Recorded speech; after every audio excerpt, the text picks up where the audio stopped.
കുറിപ്പ് എങ്ങനെ തയ്യാറാക്കാം? അപ്പോൾ നമ്മളുടെ എല്ലാവരുടെയും ഒരു ഡൗട്ടാണല്ലേ, എങ്ങനെയാണ് ഒരു പ്രതികരണ കുറിപ്പ് എഴുതാൻ വേണ്ടിയിട്ടുള്ള ഒരു ചോദ്യം തരികയാണെങ്കിൽ നമ്മൾ അതിൽ എന്തൊക്കെയാണ് ഇൻക്ലൂഡ് ചെയ്യേണ്ടത്? അപ്പം പ്രതികരണ കുറിപ്പ് എന്ന് പറയുമ്പോൾ തന്നെ നമുക്ക് ഒരു സമകാലീന പ്രസക്തിയുള്ള ഒരു ടോപ്പിക് ആയിരിക്കും അവിടെ തരുന്നുണ്ടാവുക. അപ്പോൾ അത് റിലേറ്റ് ചെയ്തുകൊണ്ടാണ് നമ്മൾ പ്രതികരണ കുറിപ്പ് എഴുതേണ്ടത്. ഇത് എക്സാമിന് ചോദിക്കുന്ന ഇമ്പോർട്ടൻ്റ് ആയിട്ടുള്ള ഒരു ചോദ്യമാണെന്ന് എൻ്റെ കുട്ടികൾ മനസ്സിലാക്കണം കേട്ടോ. അപ്പോൾ ഒരു പ്രതികരണ കുറിപ്പ് ഫുൾ മാർക്ക് കിട്ടാൻ തക്ക രീതിയിൽ അല്ലെ, ഒരു മാർക്ക് പോലും പോവാതെ നമുക്ക് എങ്ങനെയാണ് എഴുതാൻ വേണ്ടി പറ്റുക എന്നാണ് മിസ് പറഞ്ഞു തരാൻ പോകുന്നത്. അപ്പോൾ ഈ ഒരു വീഡിയോ നിങ്ങൾ എല്ലാവർക്കും ഷെയർ ചെയ്ത് കൊടുക്കണം. ഓക്കെ, അപ്പോൾ ദാ പിടിച്ചോ, നമ്മൾ ശ്രദ്ധിക്കേണ്ട കാര്യങ്ങൾ എന്താണ്? ഒരു പ്രതികരണ കുറിപ്പ് എഴുതുമ്പോൾ നമ്മൾ ശ്രദ്ധിക്കേണ്ട കാര്യങ്ങളാണ് മിസ് പറയുന്നത്. സമൂഹത്തിൽ നടക്കുന്ന അനീതി, അക്രമം എന്നിവ തുറന്നു കാണിക്കുക. അപ്പോൾ ഒരു പ്രതികരണ കുറിപ്പ് എഴുതുക എന്ന് പറയുമ്പോൾ നമുക്ക് സ്വാഭാവികമായിട്ടും സമകാലീന പ്രസക്തിയുള്ള നമ്മൾ പഠിച്ചിട്ടുള്ള ചാപ്റ്റേഴ്സിൽ നിന്നും സമൂഹത്തിലേക്ക് ഒരു റിലേഷൻ വരുന്ന, അല്ലെങ്കിൽ സമൂഹത്തിൽ ഇപ്പോൾ നടന്നു വരുന്ന ഏതെങ്കിലും അനീതിയോ അക്രമത്തിനെയോ ഒക്കെ എന്താണ് സംബന്ധിച്ചുകൊണ്ടായിരിക്കും നിങ്ങളോട് പ്രതികരണ കുറിപ്പ് എഴുതാൻ വേണ്ടി പറയുന്നുണ്ടാവുക. അപ്പോൾ ആ ഒരു സമൂഹത്തിൽ നടക്കുന്ന ആ ഒരു അനീതി, അക്രമം എന്നിവയൊക്കെ നമ്മൾ അവിടെ നമ്മൾ പ്രതികരിക്കുകയാണല്ലേ. അപ്പോൾ അവിടെ നിങ്ങൾക്ക് തുറന്നു കാണിക്കാൻ വേണ്ടി പറ്റും. അത് നമ്മൾ ഇൻക്ലൂഡ് ചെയ്യണം കേട്ടോ. ഇനി നിയമലംഘനം നടക്കുന്നുണ്ടെങ്കിൽ അത് വ്യക്തമാക്കുക അല്ലേ. അപ്പോൾ നമ്മൾ പ്രതികരിക്കാൻ പോകുന്ന ആ ഒരു സന്ദർഭം അല്ലെങ്കിൽ ആ ഒരു വിഷയത്തിൽ എന്തെങ്കിലും നിയമലംഘനങ്ങൾ വരുന്നുണ്ടെങ്കിൽ അതൊക്കെ നിങ്ങൾക്ക് അവിടെ പറയാൻ വേണ്ടി പറ്റും. ഇനി പ്രശ്നത്തിൻ്റെ കാരണം കണ്ടെത്തി അവതരിപ്പിക്കുക. അപ്പോൾ ഒരു പ്രതികരിക്കുക എന്ന് പറയുമ്പോൾ അവിടെ നമുക്കൊരു പ്രശ്നം ഉണ്ടാവും അല്ലേ.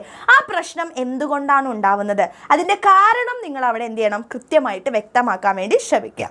അതിനുശേഷം പ്രശ്നത്തിന് പരിഹാരം നമ്മൾ അല്ലേ, ഇതിൻ്റെ ഒരു പ്രതികരണ കുറിപ്പായതുകൊണ്ട് തന്നെ അവിടെ നമുക്കൊരു പ്രശ്നമുണ്ട്, ആ പ്രശ്നത്തിൻ്റെ കാരണം നമുക്ക് മനസ്സിലായി. സോ നിങ്ങളുടെ അഭിപ്രായത്തിൽ അതിൻ്റെ പരിഹാരം എന്താണെന്ന് നിങ്ങൾ ആ ഒരു പ്രതികരണ കുറിപ്പിൽ എന്തായാലും കൊടുത്തിരിക്കണം. അപ്പോൾ ഈ ഒരു പ്രശ്നം എന്ന് പറയുന്നതിന് കാരണം ഇപ്പോൾ ഒരുപാട് അല്ലേ പ്രശ്നങ്ങൾ നമ്മുടെ ചുറ്റും നടക്കുന്നുണ്ട്, അല്ലെങ്കിൽ കുടുംബത്തിലുള്ള ആൾക്കാരെ തന്നെ അല്ലെ കൊല്ലുന്നു, പരസ്പര സ്നേഹം വളരെ കുറഞ്ഞു വരുന്നു. അപ്പോൾ ഇതൊക്കെ വളരെ പ്രശ്നമാണ്. അപ്പോൾ നിങ്ങളുടെ പ്രതികരണം എന്ന് പറയുമ്പോൾ ഇപ്പോൾ നമുക്ക് പറയാൻ പറ്റും അല്ലേ, ഈ ഒരു കാര്യം നമ്മൾ ചെറുപ്പത്തിലെ കുടുംബത്തിൽ നിന്നും അല്ലെ തമ്മിൽ സ്നേഹം ചെറുപ്പം തൊട്ടേ അത് കൊണ്ടുവരേണ്ട കാര്യമാണ്. അപ്പോൾ നമ്മുടെ വീടുകളിൽ നിന്നാണ് അത് തുടങ്ങേണ്ടത്. അപ്പോൾ എല്ലാവരും അല്ലെ തമ്മിൽ പരസ്പരമുള്ള സ്നേഹം നമ്മുടെ കുടുംബത്തിൽ നമ്മൾ കാണിച്ചു കൊടുത്താലാണ് കുട്ടികൾക്ക് അത് പിന്നീട് വരുന്ന സമയത്ത് അവരുടെ മനസ്സിൽ അത് ഉണ്ടാവുള്ളൂ. അവർ അവിടെ നിന്നാണ് അല്ലേ. അപ്പോൾ അങ്ങനെയുള്ള രീതിയിൽ നമുക്ക് എഴുതാൻ വേണ്ടി പറയും.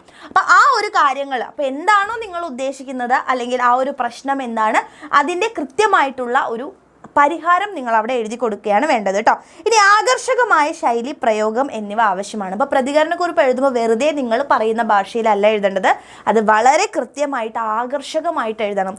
നല്ല രസത്തിലുള്ള വാക്യങ്ങൾ നിങ്ങൾ ഉപയോഗിക്കുക, വർണ്ണനകൾ ഉപയോഗിക്കുക, ഉപമകൾ ഉപയോഗിക്കുക, അല്ല നല്ല നല്ല പ്രയോഗങ്ങളൊക്കെ നിങ്ങൾ എന്ത് ചെയ്യണം, നമ്മളുടെ ഈ ഒരു പ്രതികരണ കുറിപ്പ് എഴുതുമ്പോൾ ഇൻക്ലൂഡ് ചെയ്യണം കേട്ടോ. ലളിതവും വായനായോഗ്യവുമായിട്ടുള്ളതായിരിക്കണം. അപ്പോൾ വളരെ കടുകട്ടിയായിട്ടുള്ള വാക്കുകൾ ഉപയോഗിക്കണം എന്നല്ല, പക്ഷേ ലളിതമായിരിക്കണം. പക്ഷേ അതിന് കറക്റ്റായിട്ടുള്ള ഒരു വൃത്തി വേണം, ഒരു സൗന്ദര്യം വേണം. അതേപോലെ തന്നെ വളരെ ലളിതമായിരിക്കണം, സിമ്പിളായിരിക്കണം നമ്മുടെ പ്രതികരണ കുറിപ്പ് എന്ന് പറയുന്നത്. ശീർഷകം വളരെ നിർബന്ധമാണ്. അപ്പോൾ ഒരു പ്രതികരണ കുറിപ്പ് എഴുതുന്ന സമയത്ത് നമ്മൾ ആദ്യം തന്നെ എന്തിനെ പറ്റിയാണോ നമ്മൾ പ്രതികരിക്കുന്നത് അതിന് വളരെ ആകർഷകമായിട്ടുള്ള ഒരു ശീർഷകം, ഒരു ഹെഡിങ് കൊടുക്കാൻ വേണ്ടി എൻ്റെ കുട്ടികൾ മറക്കരുത്.